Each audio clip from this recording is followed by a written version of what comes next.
சுடற்கொடியே சோகத்தை நிறுத்தி விடு.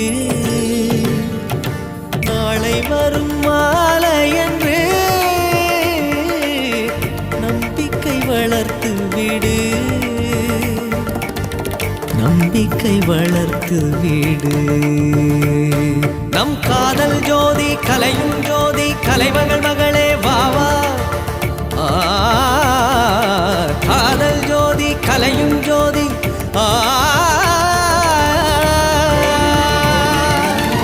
ஜோதி எப்படி ஜோதியை எரிக்கும்